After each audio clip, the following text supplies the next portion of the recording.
Hi, Maru. I think I might have actually worked out how to do this, so let's give it a go. I didn't realise when you first contacted me and said you're the oldest member of UDEC. I thought you meant that I'd been involved in it the longest, which isn't really true.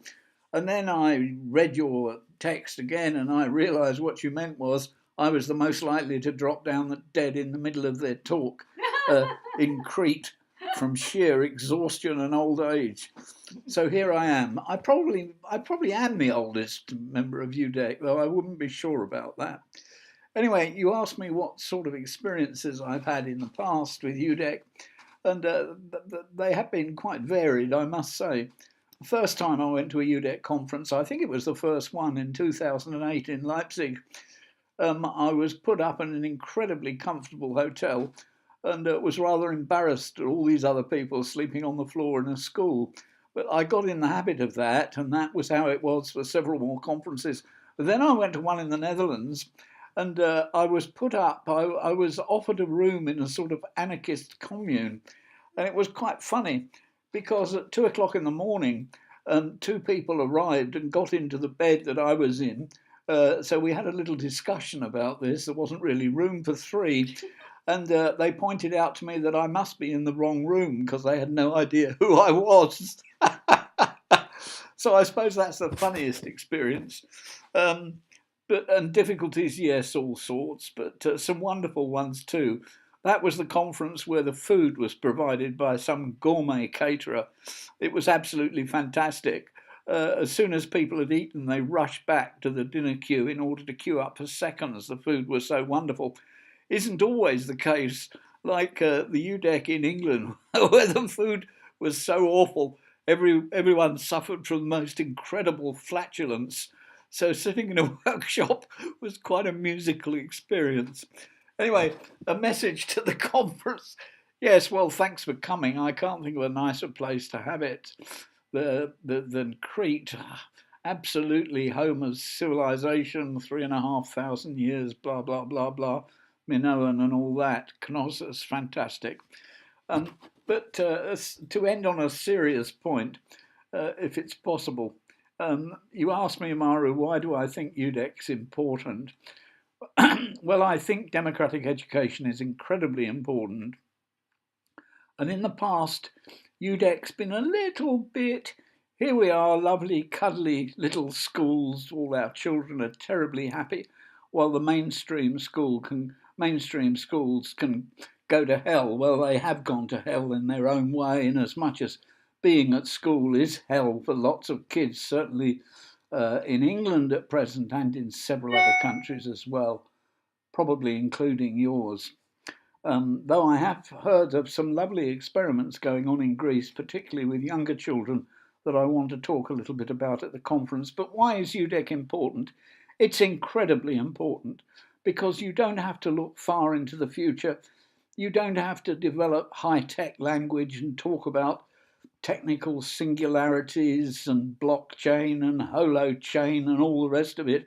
But you've only got to reflect on simple facts like there are 3.5 million truck drivers in the United States, and they are within perhaps 3 years of automating the driving of trucks. So that's a very small example of what's facing us in the future. The loss of employment as we know it, the loss of paid work, the loss of the opportunity for people to feel that their identity in life, even if they hate their job, nonetheless their identity comes from the fact that they have a job, have had it for some time, and look forward to having it in the future. Those days are numbered, and we're in for massive, massive reduction in the opportunity for paid labour. We're going to have to look at things like universal basic income, where everybody where the wealth of the world is looked at as a kind of commons that every human being is entitled to have sufficient share of to be able to eat and participate in democratic society. If we don't think hard about preparing for the future, then we perhaps haven't got one. And there are some very pessimistic high-tech people who think that is the case. that artificial intelligence is about to outsmart combined human intelligence. And when that happens, we have no idea and no ability to control what this intelligence does. And that might be the end of us. But I don't like to think in those terms. But something very exciting is going on. There's a realization in many areas, in many people of power, including, for example, the World Economic Forum at Davos, that the education system is absolutely up the creek. Producing obedient factory workers and perhaps obedient soldiers is absolutely redundant and a thing of the past.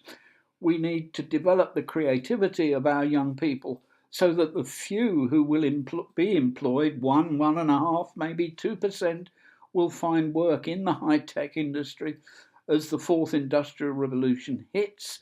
The rest of us won't. And I'm almost certainly not part of that 1 or 2%.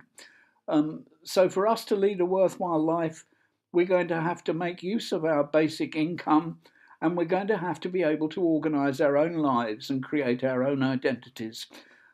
And also to take time to involve ourselves in making sure that political systems remain democratic and grounded in human rights. And there's going to be a lot of pressure against that, I think.